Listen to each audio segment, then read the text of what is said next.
Water-type Pokemon includes some of the best equipped Pokemon for battle. So, can I complete the whole of Pokemon Brick Bronze using only Water-type Pokemon? You may be thinking, well Chloe, that's easy. You are wrong. It's a Nuzlocke, meaning all of the following. If any of my Pokemon faint, I'll have no choice but to release them. I can only catch one Pokemon per route, and the most obvious being that I of course can only catch Water-type Pokemon. So, is this even possible? Or will we just end up falling into the pit of defeat? Let's find out. We begin by picking our starter Pokemon, and as you may have already guessed, we are of course going for Mudkip. After choosing Mudkip, we breeze through our battle with Jake and get so lucky because his Eevee only used Growl for the entire battle. I am just absolutely terrified because I know that I will not get this lucky further on into the game. But before I could think about that too much, I had to catch the only non-water type Pokemon that I am allowed, Zigzagoon. This is only because I need to be able to learn these vital HM moves in order to progress through the game. I eased my way through all the trainers and came face to face with Eclipse member Linda, who had just stolen my necklace. And yeah, Mudkip got absolutely demolished by the Pancham. And being the utter rule follower that I am, I restarted the game and went all the way back, which actually wasn't that far, but still. My faith remains in Mudkip, so I go ahead and choose it again. Eventually, I'm back at the part where I was before Mudkip perished, and this time I managed to scrape through the battle. I got through the final batch of trainers and made my way to Sylvan City, aka the location of the first gym. Another rule that I actually forgot to mention was that I cannot exceed the level of the gym leader's highest Pokemon. So in the case of this first gym, that was level 14. I got through the first two trainers with ease and swiftly moved on to defeat the gym leader. He brought out his Shinx and I was not expecting the amount of damage that this was about to do to me. I took it out, but I was literally on 6 HP and I still had the Pikachu left to defeat. It was not looking good. I potioned up, but I forgot to buy Paralyze heals, so I was just stuck being paralysed until it murdered me. Now, here we go again. You know what the saying is, third time lucky. I am feeling good about this run. I redid all the battles and made it back to Sylvan City. I sold a golden nugget that I had found for 5,000 Pokédollars. I easily defeated the trainers again, and it was soon time for me to face the gym leader. This time I took minimal damage from the Shinx, and I was essentially full HP for the Pikachu. It paralysed me first time round, but I did not let that stop me today. I was determined to win. I kept hitting it with Water Gun and I won! That is the first gym complete. And before leaving Sylvan City, I remembered to grab the Eevee from the man in the house and put it in the PC to save for later. On my way to the next gym, I managed to find and capture myself a Marill. He will go perfectly against one of the final gyms due to its part fairy typing. Now that I'm not soloing with only Mudkip, I power through more and more trainers. I just about made it to Brimba City when Jake pulled me in for another battle. Luckily, I had just healed from the trainer battles, and so it was easy for me to take out his 3 Pokemon. Now we've reached Brimba City, the home of the second gym. But before we can even think about defeating the gym, we first need to beat all of the Eclipse members that are lurking in Mount Igneous. Now, I did fly through all of these grunt battles, and before I knew it, it was time to face the Team Eclipse admin. But even he was no match for the iconic duo of Marshtomp and Azumarill, as he was very quickly taken care of. Now that I have cleansed Mount Igneous from evil, it was time to defeat the second gym.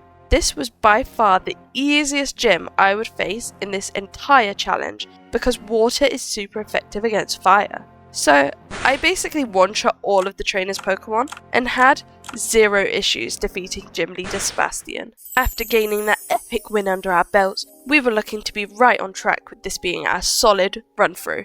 I caught Poliwag on Route 7 and I also managed to defeat all of the Bidoofs.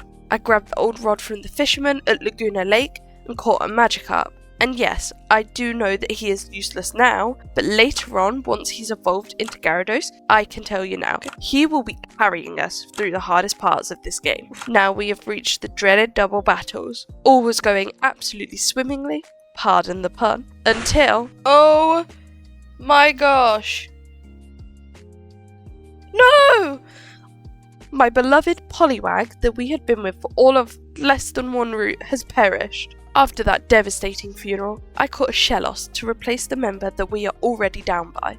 I defeated the Eclipse admin with no sweat and was spared by the Kyogre. Feeling victorious from defeating the Eclipse admin, I jumped right into defeating the third gym. The leader began with Welmer, which was easily knocked out. Then he switched into Gourbice, which I nearly one-shot, and it got my Azumarill so low. I switched to Swampert as they switched into their Huntail, and it was no match. I obtained the Water Gym badge. Just 6 more badges, the Elite Four, and the Champion to go. Easy, right? I ran into Absol, who is a little cutie pie, and eased my way through Kragona's caves. It took a while. Finally, we are out of the caves, and we're on the ship heading to Anthean City. And now, we have the longest conversation ever, right in the middle of the Pokeball shop. Anyway, it was now time to face the 4th gym. The first trainer, easy. The second trainer, also easy. The 3rd, 4th, and 5th were also wiped out with ease. And now the real battle begins. The gym leader. His leading Pokemon was Staraptor, and it almost took out my Swampert, but I managed to come in clutch and take it out before it could. And then a very similar thing happened with his second Pokemon, Skarmory, and my Azumarill. His third was another Staraptor, and it did put up a fight, but we took it down with no casualties. Now for his final Pokemon, Braviary. Swampert took out a chunk of its HP with Rock Slide, and Swampert is literally on 11 HP. That is crazy. Now we face another issue. All of my other Pokemon are also under half HP. This is not good. I switch into Gyarados, praying that he doesn't die because he is vital in later battles. I use Ice Fang and... oh yeah, I forgot it's super effective. After that much deserved victory, it was time to delve into the sewers. Nice. I sped through all the trainer battles and made it to the end. We came face to face with Professor Cypress, and this battle was going to be the toughest one yet, and I was very worried. We had to shove Absol in our team because it doesn't give us the option not to. However, as he is not a water type, he was not used. Now, I face an issue with that no matter what slot you put Absol in, he will be the one to lead your team into the battle. So my strategy here was to just kill it off so that the opposing team doesn't have their chance to take that free hit off of me. I sent in Gyarados and wiped out their Venusaur, no issues. Next he sent in Feraligatr, and my Swampert got so lucky and managed to take that out using Earthquake. His next Pokemon was Blaziken, and that was simply one-shot by my Azumarill.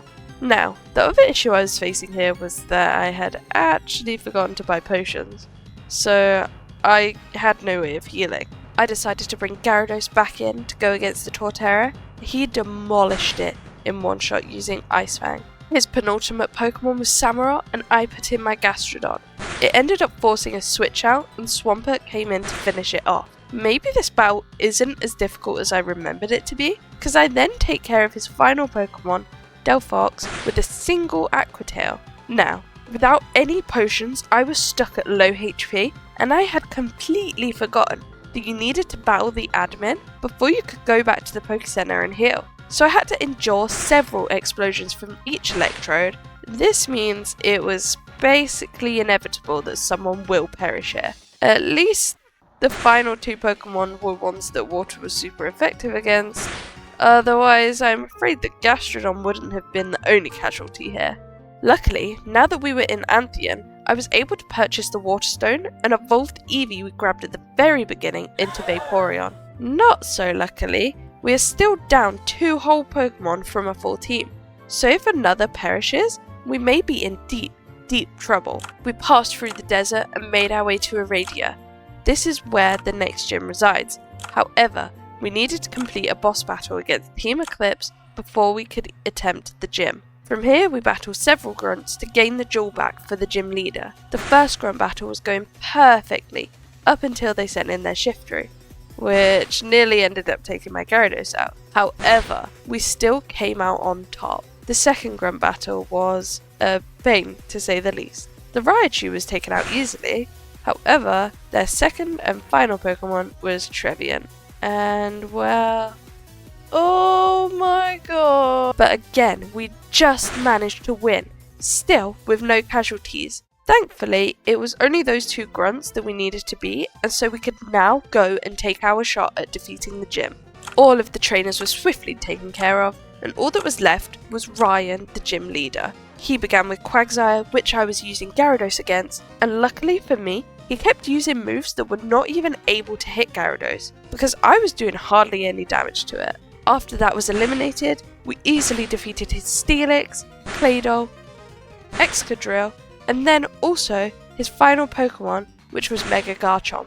Once again, all of the trainers along the route provided no issues, and so we were able to jump straight into the most difficult gym of all for my team, the Grass Gym, aka Floroma Gym. This gym specialises in all Pokemon Grass, which is super effective against every single one of my Pokemon. Either way, I went in with a positive mind and went up against the first trainer. Now, my strategy for this gym was just to use Gyarados and Ice Fang for everything. This worked extremely well against the first trainer, as I one-shot every one of his Pokemon. I wasn't quite so lucky with the second, third or fourth trainer. However, they still weren't able to do loads of damage to my Pokemon. And finally, it was time to go against Gym Leader Fissy. He began with Leavanny, which annoyingly placed down Sticky Web before anything, but it was swiftly eliminated, along with both the Tropius and the Breloom. The Roserade was nearly one-shot, but it managed to poison my Gyarados, so I had no choice but to switch it out. Next was a Tangrowth, and I put the healed up Gyarados back in, and although it was still poisoned, it did manage to end the Tangrowth. Now we have their final Pokemon, Mega Venusaur. I kept Gyarados in, and of course used Ice Fang, and got so lucky because it froze the Venusaur first hit, which not only allowed me to get rid of the poison, but it stayed frozen long enough for me to completely wipe it out. And that is the 6th gym badge obtained. Unfortunately, we did lose our best Pokemon, and we are now down a whole 3 Pokemon from having a full team. Before doing anything, I did have to catch a Noibat so that I could use the HM Fly, because obviously Zigzagoon can't learn it, and I desperately needed more Pokemon. Otherwise, there was no way I would have a chance at finishing this challenge. So, I flew across the map in search of my next victim. Pokemon. And I'm not proud to admit that it took absolutely ages to find this Quillfish, but that isn't even the worst of it. It took so long to find that when I ran out of Pokeballs, I used a Master Ball to catch it. Anyway, I quickly leveled it up and got it to a similar level to the rest of the team before I ventured even further. Before we reached the snowy area, we got stopped by a couple of Team Eclipse members that we needed to defeat. Who would have seen that coming? We defeated them quite easily, and we were able to move on with our journey to reach the Elite Four. All of the trainers were once again a walk in the park, and soon enough we had reached the 7th gym. Contrary to what you may think, this gym is not an Ice-type gym, but it is in fact Dark-type, which is why I mentioned that Azumarill was so important at the start. Now, it may be cocky of me going into these gym battles always with less than the full party amount, but trust me guys, I knew what I was doing. The first trainer was just absolutely obliterated by Azumarill and her Play Rough, and this repeated for the second and third trainer as well. Now, all that we have left standing between us and the 7th gym badge was Gym Leader Zeke. He began with a Honchkrow that did a large amount of damage to my Azumarill, but she was able to one-shot it and eliminate it from the situation. Next was Krookodile, and that met the exact same fate. The Azumarill got a little bit too low for my liking, so I decided to send in Gyarados to finish off the Bisharp. And now he has an Umbreon, and they managed to poison my Azumarill and escape being one-shot by a slither of health. It finally perished, so I switched into Vaporeon for yet another Krookodile. Oh my gosh. I had no choice but to put the Gyarados in and pray. finally, the Crocodile got what it deserved. Now we have his final Pokemon, Mega Houndoom. And this was probably the easiest out of all of his Pokemon, just because it's part fire. So one water move and it was taken care of. And that was that. Yet again, we are facing a single elimination on our team, which was unfortunately our Vaporeon this time round. I got caught by Tess trying to leap Frostvale and I was forced into a battle with her. Luckily I had my Azumarill and was able to take out basically all of her Pokemon simply by using Play Rough. I taught Surf to Zigzagoon and travelled to Roscove Beach to go and get the good rod from the man on the little island. I caught Relicanth from Glistening Grotto, as well as a Lotad from Route 2. Not particularly the best Pokemon, but I did just need to fill out the team. I managed to eventually make the treacherous journey from Decker Beach to Crescent City, and I headed straight for the Eclipse base. This base had a huge amount of trainers in it, and to be honest, none of the matches were overly difficult or memorable. I eventually made my way through their maze of a base and came face to face with Jake again. Relicanth took out his Zeb Striker and I couldn't believe it. Lombre was out already. Gyarados avenged the Lombre and took out the Nidoking as well as the Slowbro. Azumarill one-shot both his Arcanine and his Dhelmise, and after a while also managed to take out his final Pokemon. This time I went ahead and caught myself a Carvanha and also a Goldeen in the waters of Crescent City. Again, this was just to fill out my team. After skipping through the excruciatingly long Hooper cutscene, I was challenged to battle Cypress again. He began with Greninja, which was taken care of by my Sharpedo, only just, but still taken care of. He then had a Decidueye and an Incineroar, which were both sorted out by my Azumarill. Next was Empoleon, and I decided to send in Relicanth. That was far too close, and to make matters worse, I was literally stuck in the battle. Well, not forever, but still. Gyarados finished it off and then continued to end the Sceptile. Now was his final Pokemon, Mega Charizard. Gyarados took out half its health, and I had to switch out because it did more than half of my Gyarados' health. I switched in Qwilfish, and I think it's safe to say that he was swapped out straight away, and Relicanth managed to end him. Luckily, we actually had no deaths this time round, so we enjoyed the remainder of the cutscene and hurt myself by having to murder the Hooper. Now, I am so close to defeating this challenge. This gym is literally the final hurdle before attempting the Elite Four.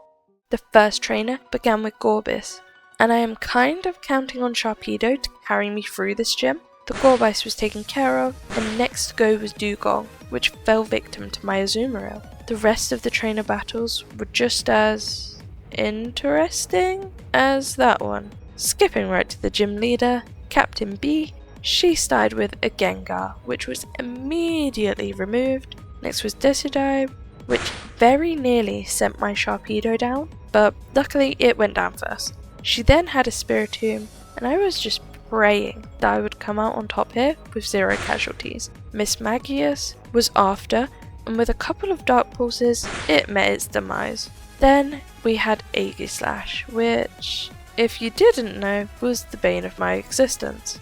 Somehow, it just always used shield when I tried to attack, and when I didn't select the one that would kill it, it would allow me to hit it. It then annihilated my Sharpedo and was taken out itself by Sharpedo's rough skin afterwards. Now we're on to her final Pokemon, which was a Mega Sableye.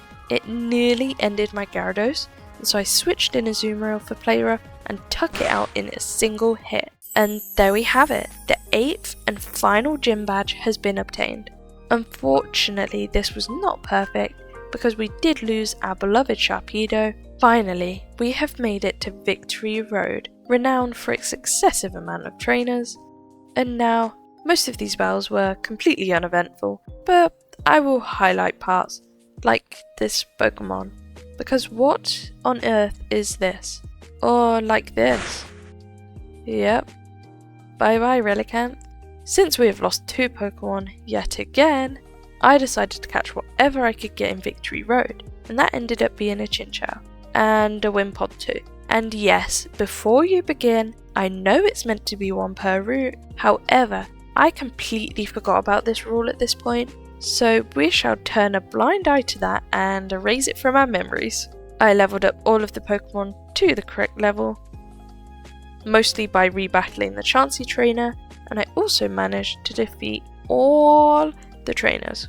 Finally, we are so close to the end, I can just smell the victory. Before we can get to the Elite Four, we need to get through Tess and her dragons, which in all honesty was a piece of cake. Much like the other times I had battled against her, both Gyarados and Azumarill carried. However, what is this?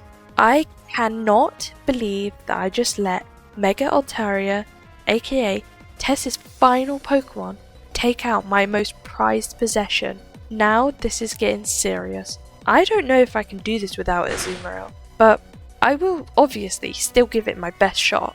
Now, for the moment we have all been waiting for. It's time to go up against the first Elite Four member, and I cannot tell you how excited I am and how much I wanted to defeat this. They began with the Ferrothorn, which actually was awful for me. I only just managed to take it out with Lanturn. And next, of course, it's an Aegislash. And of course, it seems as though it was shielding most of the time. I was finally able to take it out after so much back and forth with it. And then next was an Excadrill, which was quite easily taken out by Gyarados actually. This Gyarados is really carrying this battle, I can't lie. Now we have a Jirachi, and to be honest, this actually felt like another Aegislash moment, because tell me, why all I did was flinch about 100 times in a row? Oh, and when I finally did manage to hit it, it did absolutely nothing. I eventually had enough and switched into Golisopod, completely forgetting about the spikes and the Stealth Rock that Ferrothorn had set up earlier. And it was essentially dead before I could even get started. So I switched to Seaking instead, and a similar thing happened, and it died. Golisopod came back in, and I was just stuck. I switched back to Lanturn, and it survived on the tiniest bit of health, so of course I switched into Qwilfish, and at this point it just does feel like a game of musical Pokemon. The Qwilfish somehow manages to take out the Jirachi, and although that is a win, it still feels like a loss, because we have lost nearly half our team at this point, and the rest were in such low health. Now, their final Pokemon, which was a Mega Metagross. It smacked my Qwilfish, and it instantly died. And it was here that I felt the dread deep in my core. I tried my absolute hardest with Gyarados to defeat this final Pokemon. I was healing and hitting it whenever I could, but it just wasn't enough. It hit me with an electric move and murdered my Gyarados. After that, it was just a case of it going on a killing spree. I didn't even have time to respond before all of my Pokemon were dead, and that was it. The challenge is over, and unfortunately, it wasn't defeated. It does hurt more because we were just so close. I'll just have to try it again and come back stronger than ever. Thank you for watching, and I hope you enjoyed.